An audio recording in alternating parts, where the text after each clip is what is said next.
El cuerpo te pide entrenar. Manténlo siempre preparado. Gillette antitranspirante especializado para deportistas. Lightyear de Disney y Pixar. Llega la nave espacial XL-15. Vos y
Dejemos un rato de llanto. ¿Qué tal, jóvenes? Buenas noches. Buenas noches a todos ustedes. Son pocos, pero son. Hoy día tenemos que completar la versión final de nuestro artículo de opinión, en este caso relacionado con el ejercicio de transferencia de este tema, ¿no? De esta primera parte del desarrollo del tema. La próxima semana empezaremos la práctica calificada 2, y en la práctica calificada 2 tomaremos como eje también la redacción de un artículo de opinión. Ojalá mañana, pasado, puedan revisar ya las fuentes que están en el Canvas desde el día martes. Revísenlas, ¿no? Revisen estas fuentes, investiguen más sobre el tema. Igual vamos a trabajar un artículo de opinión en donde, como ya estamos viendo, como ya estamos analizando, entre las características más importantes de los artículos de opinión, están, por ejemplo, el uso de la primera persona, la direccionalidad siempre en referencia al posible lector, siempre hay que dirigirnos a un posible lector. Nuestro lenguaje debe ser coloquial, ameno, lúdico, ¿no? Un lenguaje que sugiera, que motive al lector a escucharnos, a atendernos y a entendernos. El lenguaje debe ser sencillo, directo, lineal y sobre todo coloquial. Podemos utilizar partículas fáticas para enfatizar el diálogo, para enfatizar la apertura del diálogo. También podemos utilizar algunas partículas coloquiales populares, ¿no? De uso normal, de uso común. También podemos utilizar algunas partículas literarias, si es que es necesario, y si sabemos hacerlo, podemos también utilizar por ahí, en algunas partes del texto, algunas partículas literarias. Hoy día la sesión tiene dos partes, ¿no? La primera parte, bueno, la presentación. La segunda parte, específicamente la retroalimentación. La retroalimentación en este caso consta de dos partes. Pero primero presentamos la sesión. El artículo de opinión, versión final, el logro de la sesión. Al finalizar la sesión, el estudiante redacta la versión final del artículo de opinión tomando en cuenta la retroalimentación recibida. Vamos a retroalimentar por aquí. ¿Qué tal, Yorkaev? Buenas noches. Vamos a hacer una retroalimentación muy particular, tomando en cuenta que, bueno, son pocos. Vamos a revisar sobre todo el párrafo de inicio de los que estén aquí, como parte también de la retroalimentación para que ustedes entiendan por qué les he sugerido en el Canvas, en el ejercicio que han entregado en el Canvas, ¿no? Para que entiendan por qué les he sugerido siempre, en este caso, una delimitación mejor de las interrogantes que se proponen en la parte introductoria y también una precisión mucho más adecuada en cuanto a la tesis. Recuerden que si la tesis no está, entonces, ¿cómo podemos argumentar? ¿Sobre qué vamos a argumentar? La tesis, aun cuando es un artículo coloquial, la tesis debe estar, ¿no? Debe estar porque nosotros debemos seguir una línea de opinión, de comentario, de interpretación, de crítica y también de reflexión. Debemos tener una línea, ¿no? Para no perdernos, como se dice. Entonces, primero vamos a revisar una fuente, ¿no? En esta fuente vamos a ubicar a dos personajes muy importantes para mí, bueno, el psicoanalista Jorge Bruce y el periodista, uno de los pocos periodistas que todavía pueden opinar, ¿no? Juan Carlos Tafur, ¿no? Y que opinan de manera muy clara y muy precisa. Bueno, vamos a escucharlos. En este caso van a dialogar, van a conversar y van a opinar cada uno de ellos a su manera, con su propio estilo. Van a opinar sobre un problema que también tenemos nosotros en el país, ¿no? El problema de la discriminación y del racismo. Entonces, vamos a escucharlos un momento, vamos a analizar su forma de opinión, su forma de hablar, su forma de dialogar, y luego vamos a comparar. Ustedes deben comparar cuál es la diferencia entre la forma de dialogar de estos señores y la forma que ustedes tienen para dialogar, para conversar y para opinar, ¿ya? Esto con el fin de que ustedes también puedan enriquecer su estilo y su estrategia para que su artículo sea mucho más fiable, mucho más contundente en relación con la función que debe cumplir. este artículo, ¿no? La función de orientar al lector. Bien, vamos por acá un momento. Buenas noches a todos. Bueno, en el informe se establecen diversas formas de discriminación, digamos, que sin duda han tenido que ser seguramente reducidas, porque aquí en el Perú discriminamos casi por todo, digamos. Aunque bueno, esa casi un poco sería la primera pregunta por hacer. ¿Somos en particular un país discriminador o ese es un fenómeno estructural, universal, que podrá ser, digamos, disimulado o civilizado en otros países, pero que en todas partes se da? Es un fenómeno universal, es en efecto contenido, digamos, por la normativa aplicada en otros países. En el Perú la normativa existe, el problema es que no se aplica. Y eso es uno de los puntos que la Defensoría señala claramente en ese documento. De hecho, ese paso el documento, digamos, ya editado, no tiene esas dimensiones, ¿no? Te han mandado, por lo que veo... me han querido hacer la tarea completa. Te han mandado el fajo. Pero las políticas no existen. El Estado actual no tiene política alguna, que yo sepa, contra la discriminación. Y la Defensoría creo que ha hecho muy bien en este documento en señalar precisamente eso, que no es el único problema. No se refiere, hay que aclararlo además, únicamente a la discriminación racial, se refiere a todo tipo de discriminaciones. Claro, por sexo, por raza, discapacidad, edad, orientación sexual, en fin. Pero yo diría que yo diría que la más importante y de lejos es la discriminación racista, creo que sería la palabra. En realidad, claro, ¿no? Porque acá ponen que en cuanto a estadísticas, la de discapacidad merece más quejas, ¿no? Pero eso probablemente porque la gente tiene un problema más concreto y tangible que mostrar como reclamo formal, digamos, ¿no? Pero sin duda la que está más a flor de piel, dicho sea literalmente, es la discriminación la más racista. Cotidiana, lo que tú señalabas, ¿no? En tu presentación. Claro, y ahí un poco la pregunta sobre la globalización del fenómeno está en cómo se aprecia que en sociedades determinadas, cuando hay una política adecuada, estos fenómenos cambian radicalmente. O sea, no es que la gente cambie, no es que le hayan cambiado el chip del cerebro, y una sociedad pues plural o democrática de la noche a la mañana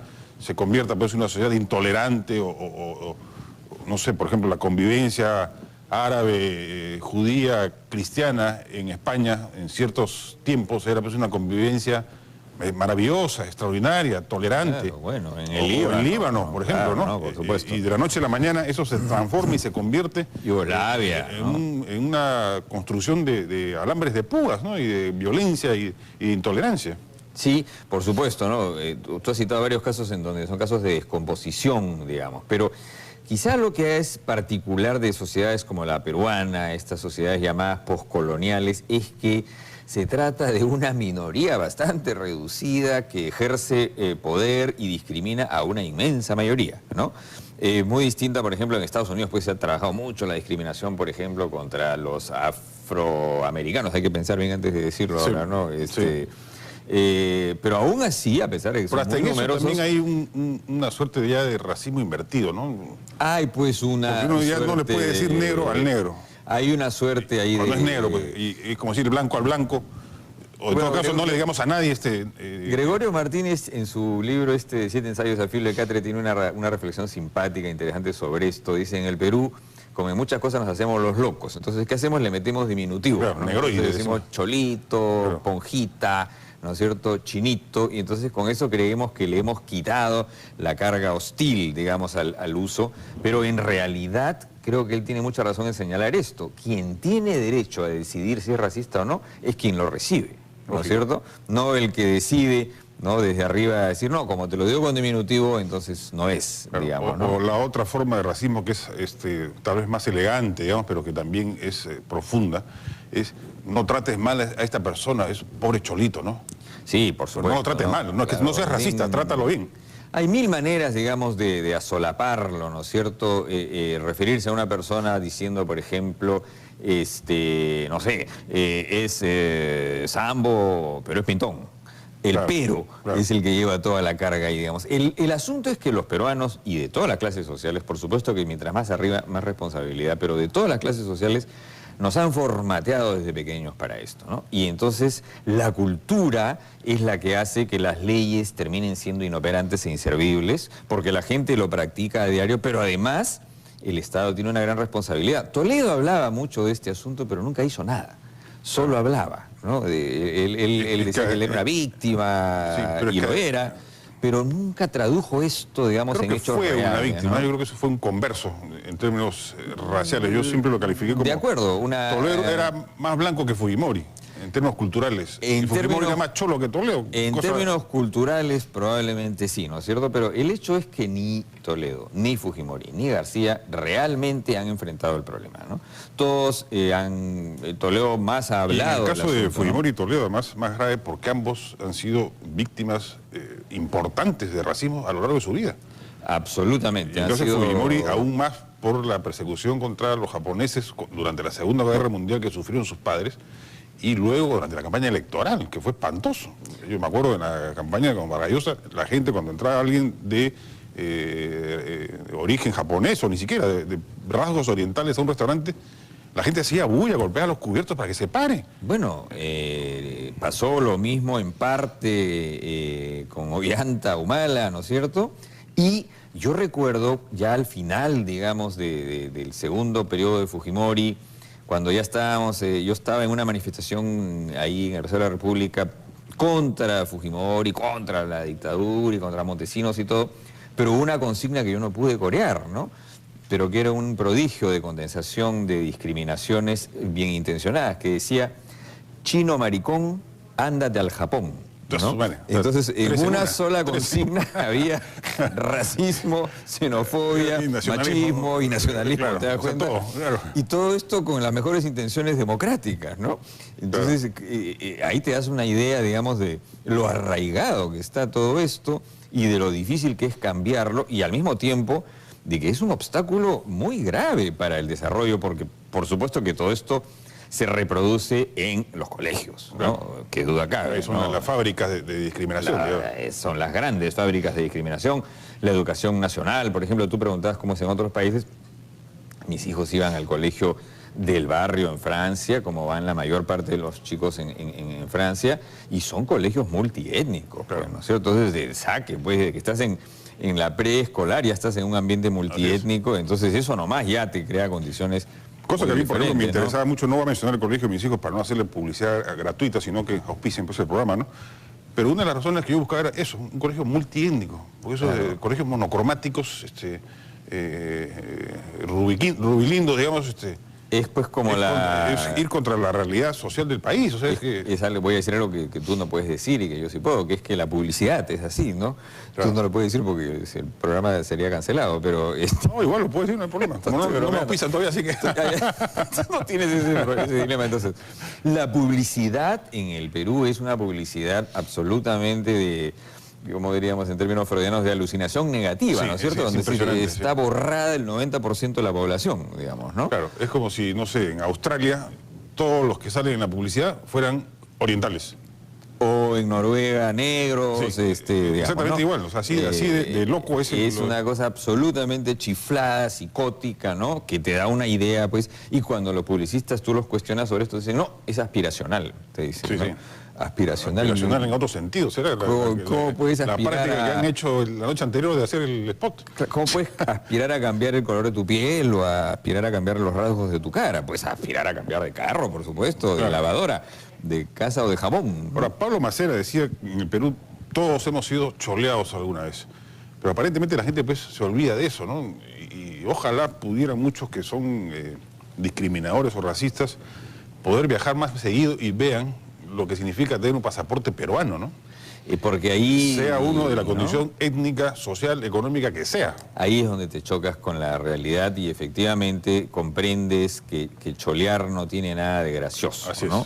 Y que quizás cholear es la mejor... yo creo que es realmente el verbo que mejor expresa, que mejor sintetiza el asunto de la discriminación, que creo que la Defensoría realmente ha hecho muy bien, dicho sea de paso, en señalarlo, hay que felicitarlos, porque yo de verdad pienso que si seguimos pensando que todo el problema es exclusivamente económico, no hemos entendido absolutamente nada, ¿no? Y el 2011, en las próximas elecciones, te digo, se viene otra vez un problema terrible, ¿no es cierto? Porque la fractura social no es únicamente que no hay inversión, ¿no? Claro. Es pues desprecio, maltrato, ninguneo, ¿no? Son primeros ministros que dicen que los auquénidos no pueden opinar sobre el TLC, ¿no es cierto? O presidentes del Congreso que dicen cosas parecidas, o que cómo va a opinar gente que tiene poco oxígeno en el cerebro porque vive en la altura. Y esto lo dicen altas autoridades del Estado durante las elecciones, imagínate, ¿no? Es decir, en cualquier otra sociedad, digamos, un poquito más institucionalizada, eso sacaría pues de la vida política a esta persona para siempre, ¿no? Acá les dan premios. Ahora, las mujeres también son víctimas principales de discriminación, ¿no? Ahora, curiosamente, en la política, que suele ser lo más reaccionario de una sociedad, en la política peruana es donde más presencia femenina se ve, respecto de otras actividades, inclusive intelectuales o gremiales, ¿no? Por ejemplo, para mí es más fácil imaginar una presidenta de la República mujer que una presidenta de la COFIEP. Es cierto, ¿no? Efectivamente. O una presidenta de la CGTP. Sí, lo que quizá... sí, pues tienes toda la razón, ¿no? Y te digo, realmente no entiendo cómo lo logran las mujeres, porque si hay un montón de investigaciones sobre cómo se trata a las niñas pequeñas, mira, sobre todo en sectores socioeconómicos más populares, el maltrato a las chicas en términos de bruta, ignorante, no sirve, no sabe hacer las tareas, en fin, en las propias familias es durísimo, el descrédito a la mujer. Entonces, de verdad que se merecen un gran saludo las mujeres que a pesar de todo eso logran ser unas lideresas, ¿no? Y en sectores sociales altos, la existencia de varios clubes, digamos. Muy bien, me parece que hasta ahí ustedes pueden tener una idea cabal de cómo seguir un diálogo, de cómo continuar en todo caso. Tengo problemas con la cámara otra vez. Pero bueno, ojalá no se cuelgue esto. A ver, vamos a esperar un momento, creo que ya se colgó. Bueno, sí. La cuestión aquí, si ustedes se dan cuenta, es que el diálogo tiene un hilo conductor, ¿no? Ese hilo conductor se llama tema y también tiene que ver con el reforzamiento continuo del tema, a partir de algunas preguntas, a partir de algunos elementos fáticos que continuamente se proponen acá en este diálogo. El diálogo es pausado, es continuo, es muy preciso y muy claro, ¿no?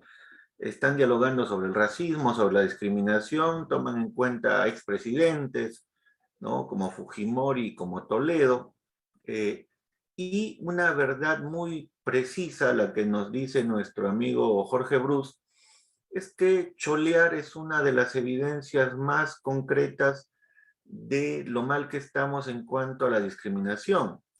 Ahora, la cuestión sería también precisar qué significa cholear, significa cholo, porque el concepto cholear proviene de la raíz vasca chollo, ¿no? ¿Por qué es tan grave cholear a alguien? ¿Por qué es tan discriminativo o discriminatorio decirle cholo a alguna persona? La cuestión es muy simple.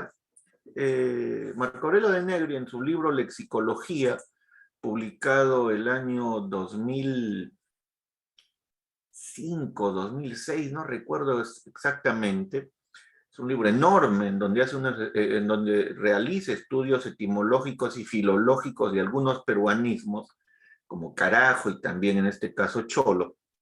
Él nos dice que la palabra chollo es un término propio de los vascos que llegaron al Perú en el siglo XVI, ¿no? Y estos vascos, ¿no? Su lengua, la lengua el éuskera, existe más o menos desde el siglo V o IV después de Cristo, en la península ibérica. Ustedes saben, son parte de una cultura muy particular. Estos hombres, esta gente que venía en los barcos cargando bultos, ¿no? Como sirvientes, ellos fueron los que empezaron a tildar de chollos a los nativos del Perú, ¿no? A los nativos, a los indígenas de este país en el siglo XVI. Chollo, ¿qué significa?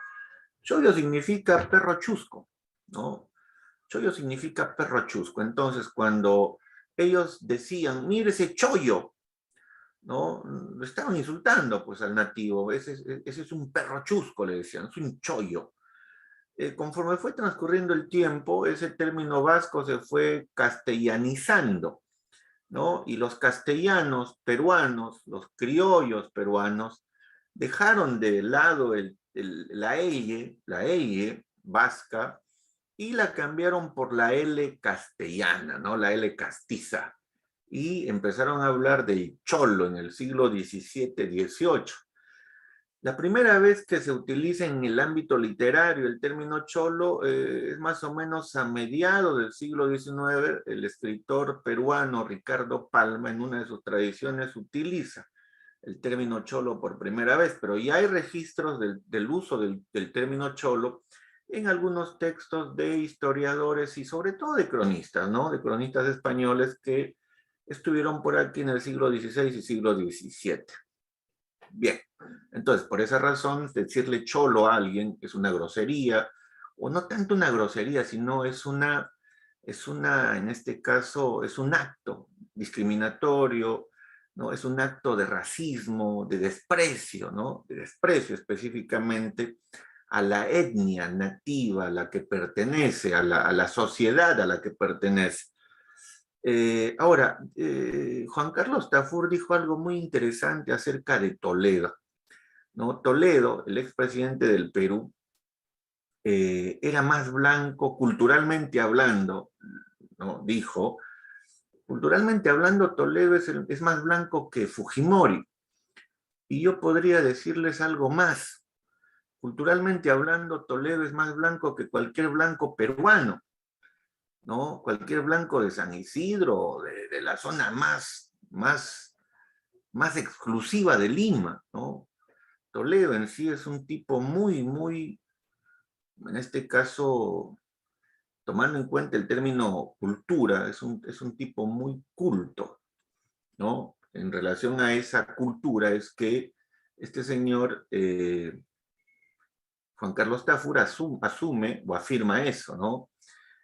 Toledo vivió desde los 17, 18 años en Estados Unidos, como ustedes sabrán, estudió becado en la Universidad de Harvard. La Universidad de Harvard es la primera universidad en el mundo, la más importante, y también estudió en Stanford, una maestría, hizo el doctorado en Harvard y trabajó durante más de 30 años.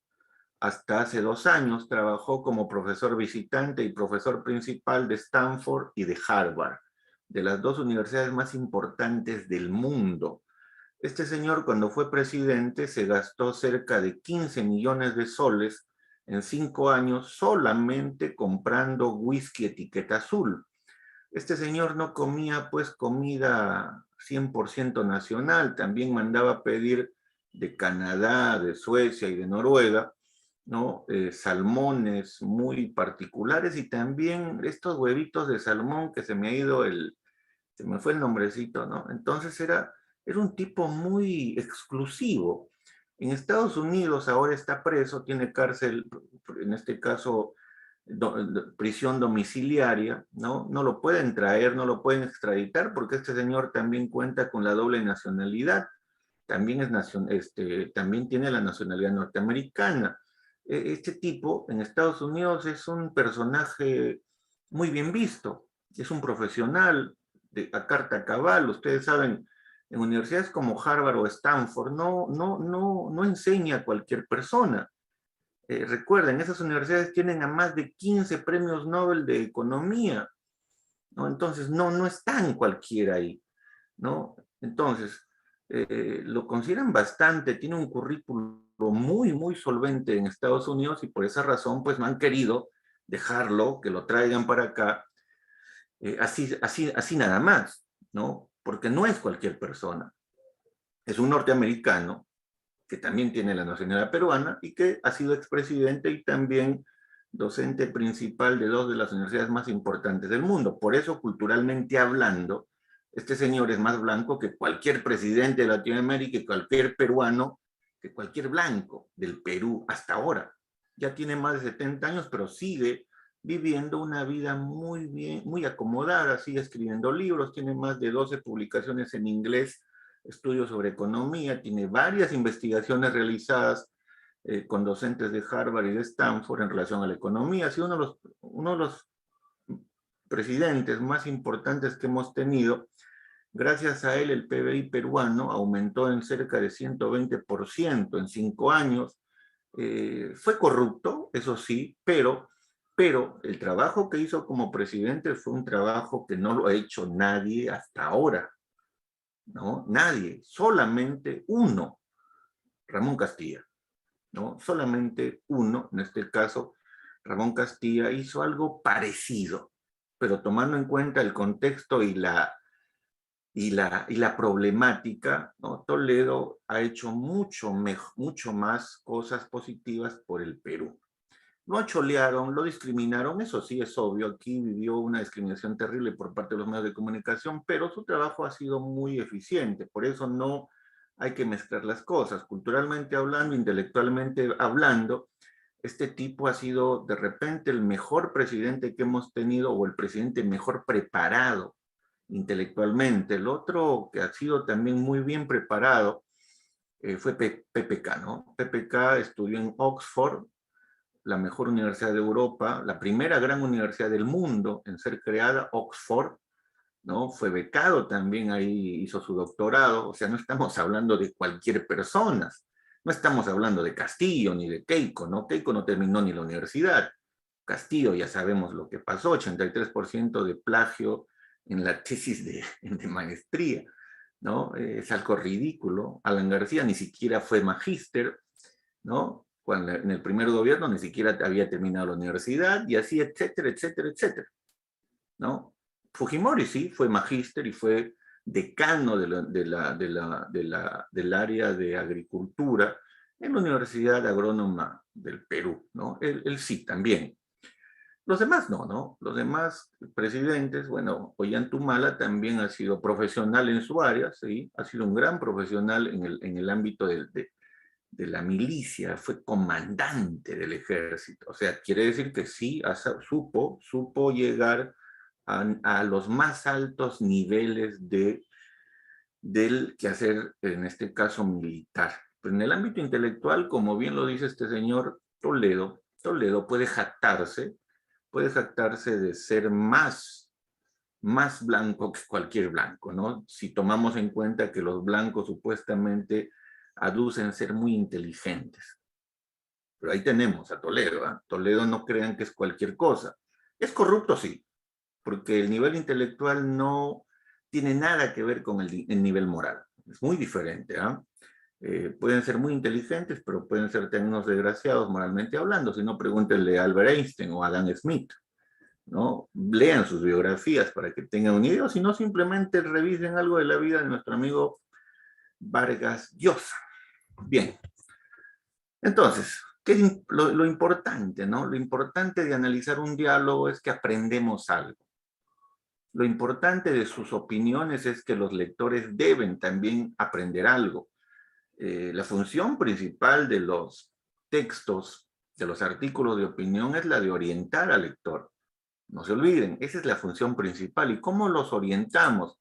Utilizando un lenguaje adecuado, ¿no? Un lenguaje muy lúdico, muy coloquial, con el fin de que los lectores entiendan más rápido de lo que están ustedes opinando. Y claro, siempre hay que tomar en cuenta la coherencia que debe existir en el texto.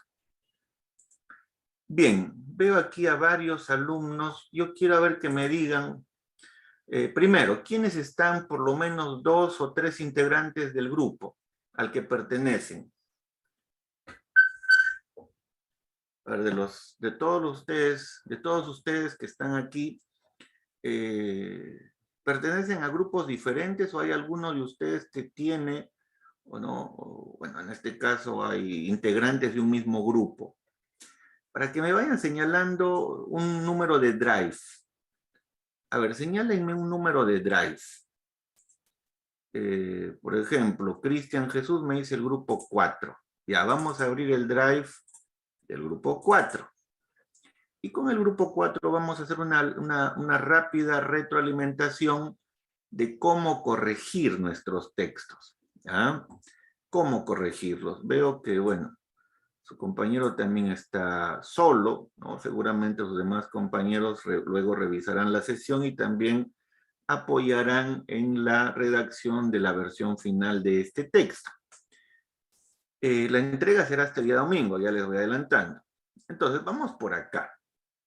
No nos olvidemos de la controversia base. ¿Cuál es la controversia genérica o la controversia que debemos tomar en cuenta antes de empezar a opinar? ¿Consideras que en el Perú los medios de comunicación tradicionales como televisión, radio, prensa escrita han cumplido un rol informativo adecuado en el contexto de la pandemia? Y aquí sus compañeros han dicho no. ¿No? Aquí la respuesta es no. No consideramos que estos medios de comunicación tradicionales hayan realizado una labor adecuada durante la pandemia. Muy bien, y vamos al texto.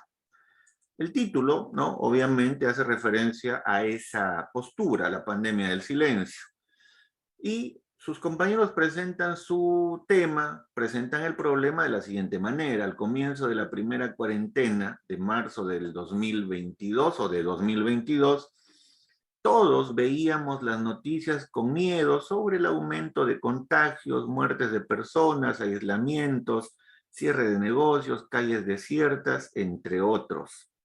A ver, acá hay algo que debemos separar. Al comienzo de la primera cuarentena de marzo del 2022, todos veíamos las noticias con miedo sobre el aumento de contagios. A ver, ya aquí hay algo que podemos mejorar. Todos veíamos las noticias con miedo en relación al aumento de contagios, muertes de personas. Sí, porque sobre ya no. A ver, vamos probando en relación con el aumento. Bien, otra vez, al comienzo de la primera cuarentena, entonces, de marzo de 2022, todos veíamos las noticias con miedo en relación con el aumento de contagios, muertes de personas, aislamiento, cierre de negocios. Y aquí, lo de calles desiertas y es otra cosa, ¿no? Además de ello, observábamos, ¿no? Además de ello, observábamos cómo las calles, ¿no? Aparecían desiertas, ¿no? Aparecían desiertas, ¿no? Ante nuestros ojos, como si de un sueño extraño se tratara, ¿no? Como si de un sueño extraño se tratara. ¿Recuerdas? Ya desde acá empezamos a hablarle a alguien. Entonces, proponemos una partícula fática. ¿Recuerdas? Eso era lo que las noticias nos mostraban. Sin embargo,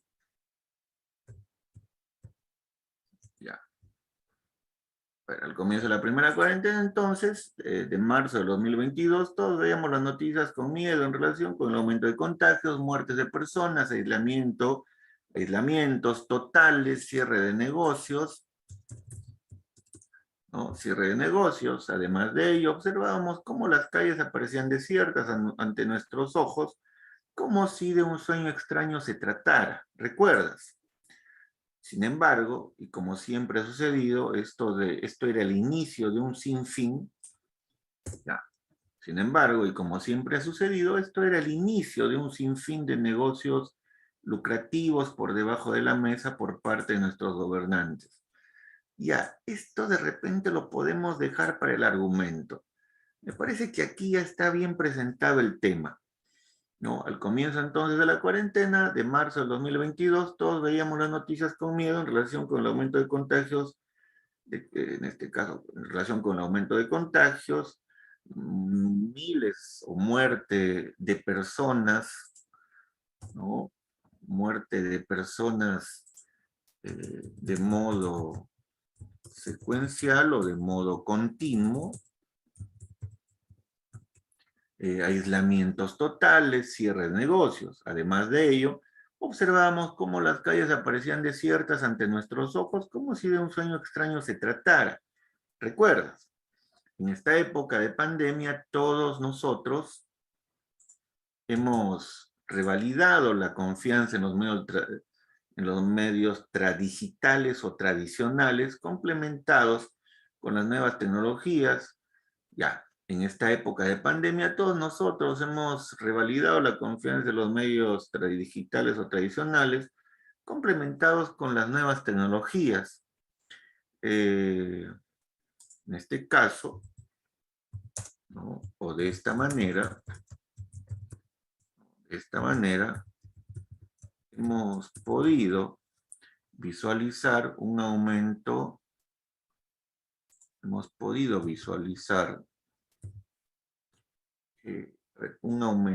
en el consumo del uso de la televisión. De esta manera hemos podido visualizar, ¿no?, cómo retornamos al uso de la televisión, o hemos podido evidenciar, de esta manera hemos podido visualizar o hemos aumentado. De esta manera hemos podido visualizar un aumento en el consumo, ¿no? Un aumento en el consumo de televisión, ¿no? En el consumo, hemos podido visualizar un aumento en el consumo de televisión en relación o en cuanto, ¿no?, en cuanto a programas que supuestamente,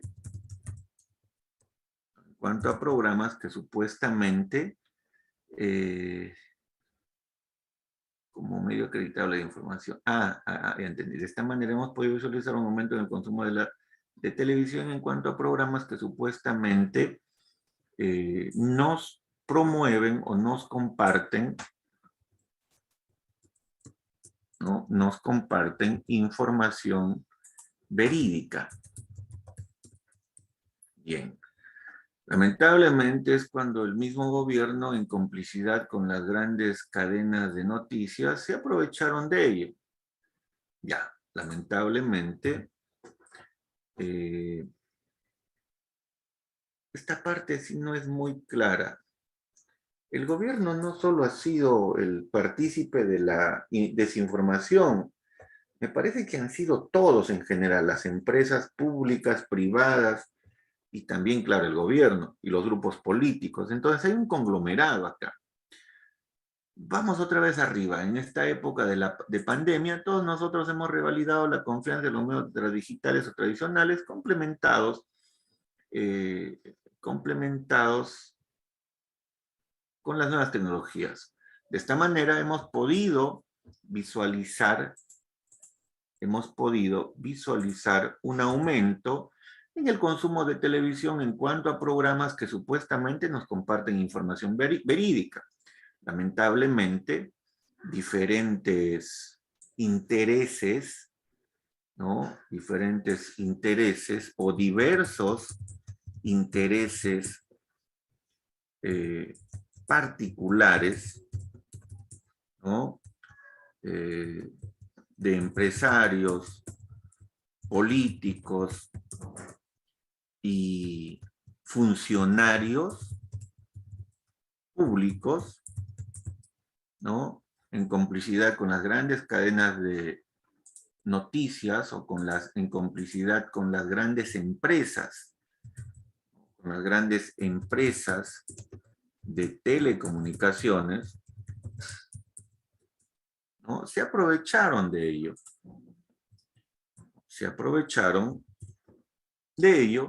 Y nos aterrorizaban, ¿no?, con cada noticia a diario de muertes. Ya se aprovecharon de ello y nos empezaron, ¿no?, a filtrar y nos empezaron a aterrorizar. A ver, vamos aquí. Acá hay que guardar algunas ideas, algunos datos para el desarrollo, recuerden. Por eso no es muy bueno que la opinión anticipada sea tan extensa. En la opinión anticipada debemos precisar una opinión puntual sobre el problema, ¿no? Sobre el problema, en este caso, de los medios de comunicación. Y ese problema, como vemos arriba, ¿no? Arriba se ha presentado de manera muy genérica, cosa que también está bien. A ver, en esta época de pandemia todos nosotros hemos revalidado la confianza en los medios digitales o tradicionales complementados con las nuevas tecnologías.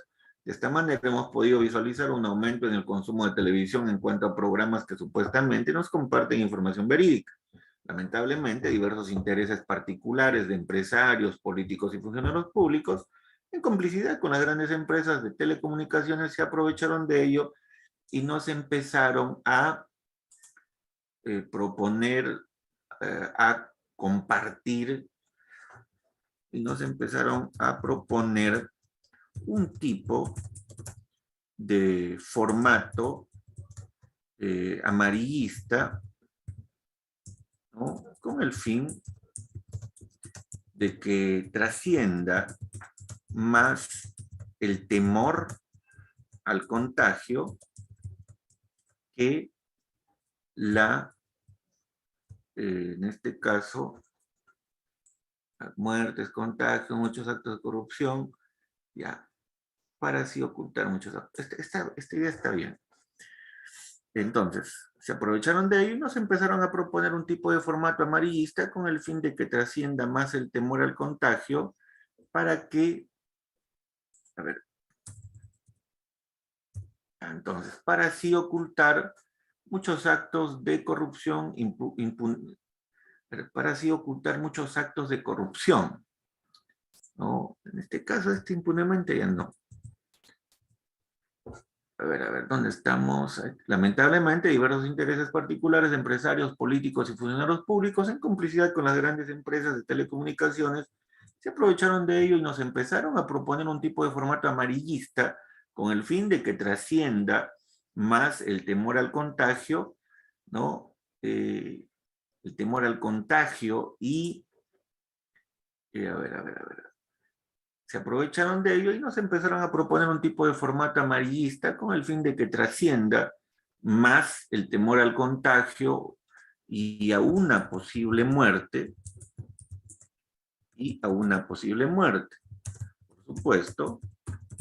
Por supuesto, la intención final o la intención primaria era la de ocultar muchos actos de corrupción que se han dado desde el inicio de esta pandemia. Terrible de creer, pero muy cierto. Ya, a ver. Por supuesto, la intención primaria era la de ocultar muchos actos de corrupción que se han dado desde el inicio de esta pandemia.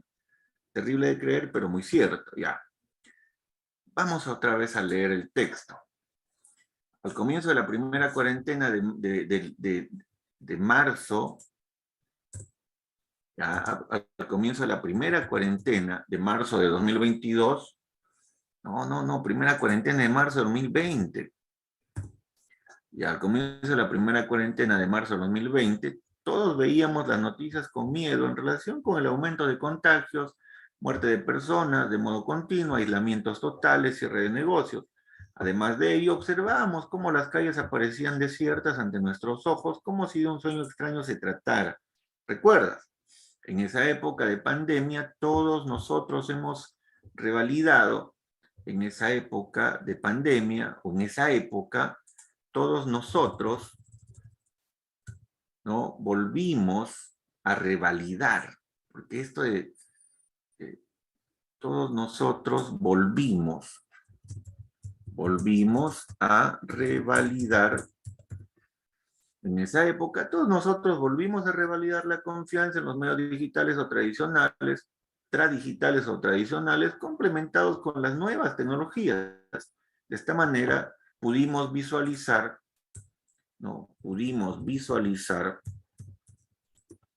¿no? Un aumento en el consumo de televisión en cuanto a programas que supuestamente nos comparten información verídica. Lamentablemente, diversos intereses particulares de empresarios, políticos y funcionarios públicos, en complicidad con las grandes empresas de telecomunicaciones, se aprovecharon de ello y nos empezaron a proponer un tipo de formato amarillista con el fin de que trascienda más el temor al contagio y a una posible muerte. Por supuesto, la intención primaria era la de ocultar muchos actos de corrupción que se han dado desde el inicio de esta pandemia. Terrible de creer, pero muy cierto. Ya. A pesar de todo, esta telaraña de mentiras y ocultamientos, los medios de comunicación son realmente transparentes. Ya. Ante ello, entonces, es mejor aquí, ante lo expuesto, ante lo expresado, ante lo descrito, también podríamos decir, o ante ello. Los medios de comunicación son realmente transparentes y objetivos. Ya, supuestamente arriba ya dijimos que no lo son. Entonces, aquí la pregunta no sería tanto los medios de comunicación son realmente objetivos, sino de ello. Es tan difícil que los medios de comunicación cumplan con su labor de manera,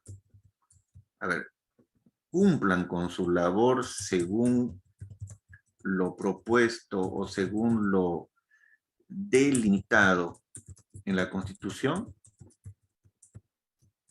Ya. Ante ello, es tan difícil que los medios de comunicación cumplan con su labor según lo delimitado en la Constitución. ¿Podemos confiar realmente en los medios de comunicación si sabemos que la desinformación y la mala de datos, ¿no?, se da hasta ahora? ¿Qué podemos hacer? ¿Qué podemos hacer como ciudadanos? Ya, entonces, yo creo que debemos enfrentarnos. Yo creo, por ejemplo, que debemos enfrentarnos a partir de acciones muy precisas.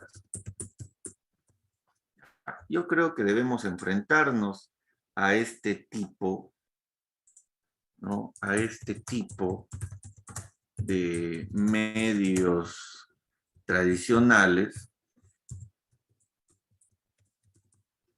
¿ah?, a partir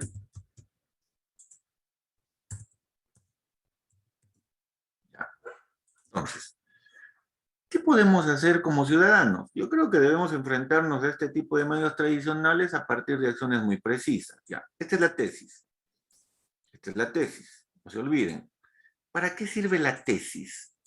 Y esta es la pregunta final. ¿Por qué es importante resaltar esto? Porque yo fusiono, ¿no?, estas dos ideas, o simplemente me dejo llevar por la tesis en sí misma y ya sé sobre qué voy a argumentar. Así que continuemos y analicemos algunas opciones que te propongo ya. Yo creo que debemos enfrentarnos a este tipo de medios tradicionales a partir de acciones muy precisas. Vamos. Te propongo, ya. Vamos, entonces, vamos. Te propongo dos,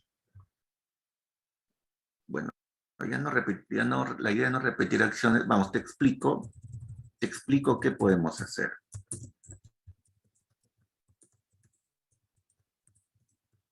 Listo, entonces, la tesis, ¿no? La tesis ya me marca, ya me aclara sobre qué voy a argumentar. ¿Sobre qué voy a argumentar? Sobre qué acciones voy a realizar para enfrentarme a este tipo de medios tradicionales que me han desinformado, que me han generado cortinas de humo, que me han presentado solamente una parte ligada al terror. Realmente de cuántos contagiados hay, de cuántos muertos hay, de cuántos corruptos ha habido, de cuántos años de cárcel se les ha dado a cantidad de corruptos políticos. No me han informado de cuánto costaron las vacunas, de por qué una vacuna es mejor y la otra no, etcétera, etcétera, etcétera. Ya. Entonces, primera acción. Para empezar, los medios de comunicación, principalmente los televisivos, son por tradición los más creíbles para la audiencia nacional, pero ese no es un argumento. Ya, primera acción, ¿qué hacemos? Primero sacamos este argumento, porque este argumento nos sirve, ¿no? ¿Cuál es la tesis? Yo creo que debemos enfrentarnos a este tipo de medios tradicionales a partir de acciones muy precisas. Primera acción, para empezar, necesitamos, ¿no? Necesitamos seleccionar programas, ¿no? Programas del ámbito, primero, programas confiables, ¿no? Programas informativos y de investigación que sean confiables, ¿no? En este caso, podemos delimitar el ámbito de la televisión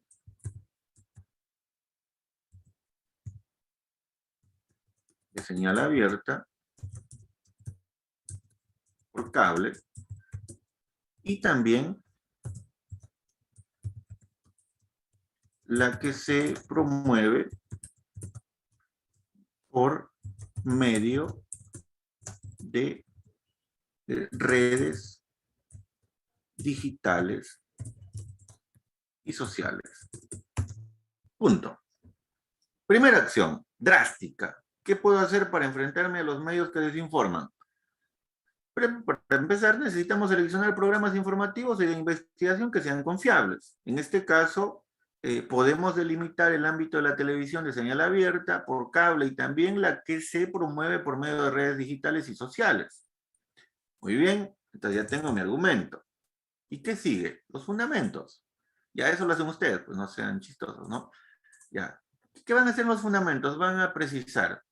Por un lado, está la televisión de señal abierta, en donde encontramos programas muy interesantes y que siempre promueven algo de la realidad sobre el COVID, ¿no? En este caso, el programa de Juliana Oxenford en ATV es un programa crítico, muy preciso, ¿no? Muy detallista en cuanto a las investigaciones que presentan y en cuanto a las noticias que proponen.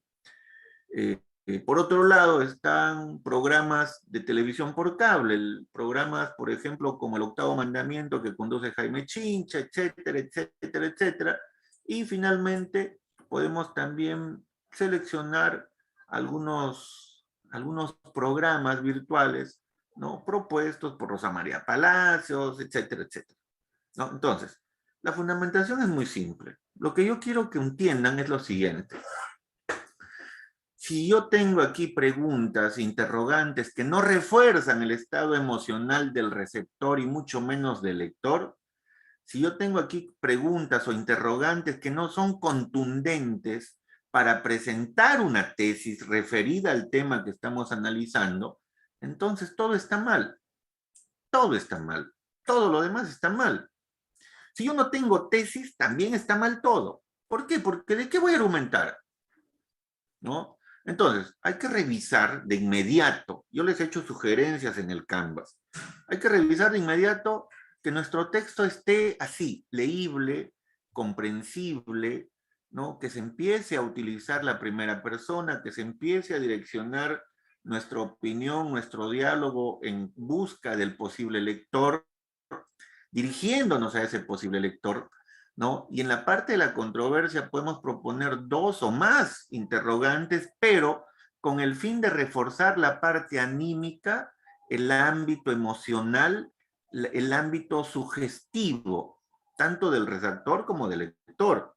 Y la última pregunta, la que debe ser muy precisa también, ¿no? Es la que se responde con el fin de que la tesis también sea muy clara, muy directa y sirva esta tesis ¿para qué?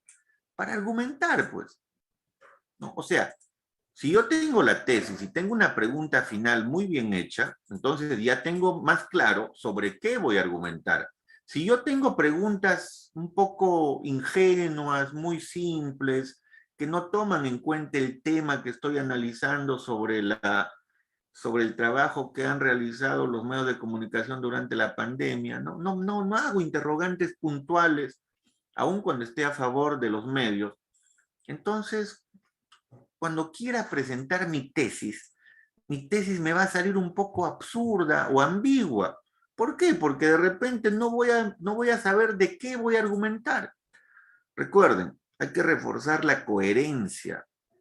¿Cuándo hay coherencia? Cuando un párrafo, en este caso una parte del párrafo, nos indica sobre qué va el párrafo siguiente, ¿no? Esta referencia, esta tesis es como un elemento catafórico.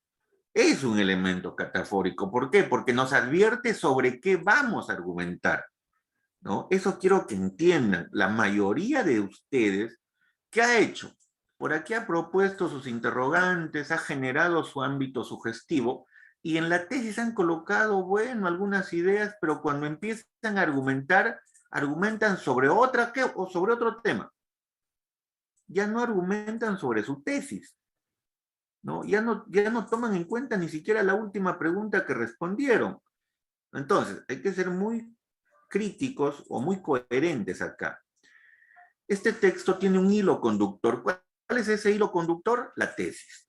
Aun cuando sea un texto dialógico, de opinión, siempre debemos retornar a este hilo conductor.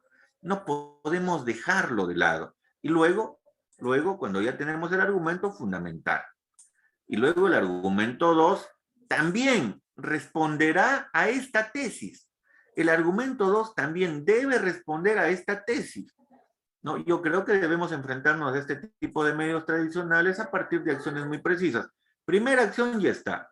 Ustedes ubican la segunda acción y también propongan los fundamentos de manera coherente. Todos los demás grupos entonces deben hacer lo mismo. Nos queda media hora. Ya ustedes ingresen a sus salas y conforme van avanzando yo también voy a ir ingresando a sus drive, aprovechando que no están, en este caso no están todos los grupos. ¿Ah? Vamos a crear igual todas las salas. Vamos a crear todas las salas y dependiendo de cómo estén ingresando, yo voy a estar también abriendo sus drives para no perder tiempo con otros que no están. Ya, ustedes son el grupo 3266, voy a abrir 15 salas. Ya, voy a generar 15 salas igual, pero solo voy a ingresar a los drives de aquellos grupos o de aquellos alumnos que sí están en sala. ¿Ya? Eso quiero que entiendan. Para avanzar más rápido. ¿Ya? A ver. Ya está. Vámonos a sala y empezamos. Recuerden, la entrega de esta versión final la vamos a realizar hasta el día domingo. Hasta el día domingo a la medianoche. Muy bien, vámonos a sala y empezamos a trabajar esta revisión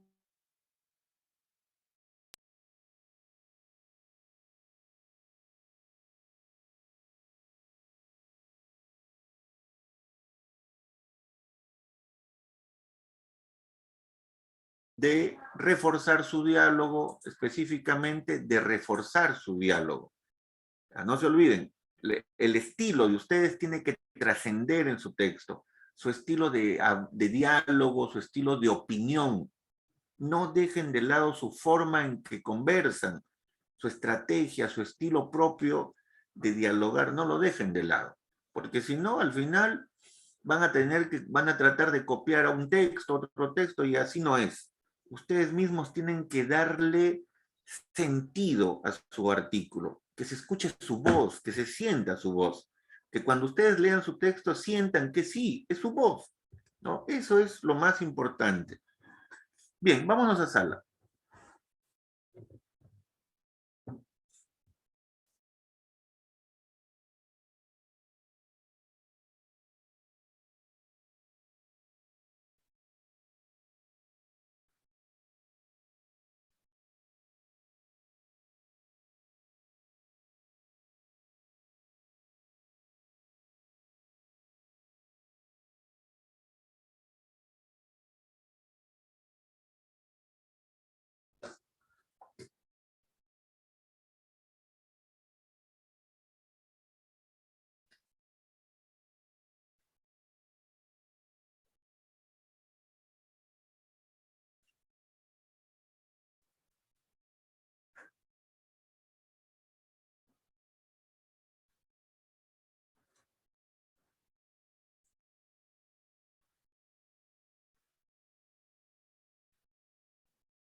No es fácil.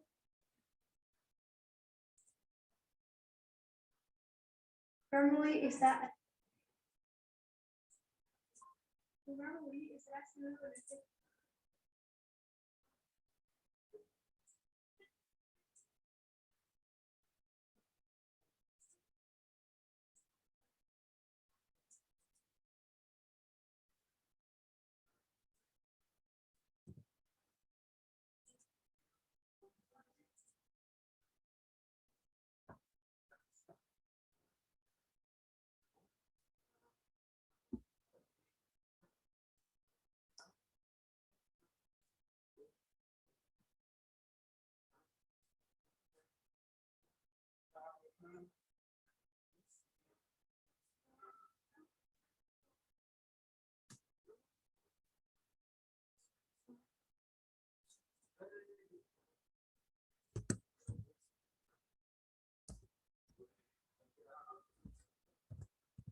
mi amor, debes saber que antes de encontrarte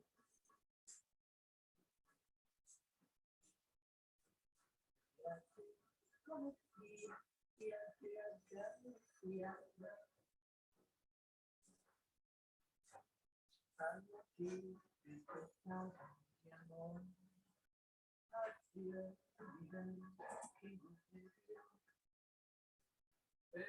yo te nombraba en mis noches con gran ilusión.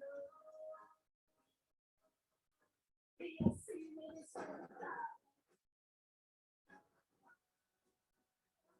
Locura.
Profesor, ya acabé. ¿De qué drive eres? ¿Qué drive tienes? 4. Ah, ya, muy bien. En un momentito te lo revisas. Justo estoy con otros grupos que no pude revisar de manera directa, pero ya no te preocupes, igual te lo voy a revisar. Ya, ¿me puedo retirar en todo caso, profesor? Sí, sí, no hay problema, no hay problema. Igual, Ya. comunícate con tus compañeros de grupo para que le den otra leída y te den también sus apreciaciones. Ya, profesor, ya ahí se sube al... Sí, hasta el día domingo. Ok, profesor, muchas gracias, que tenga buena noche. Sí, muy bien.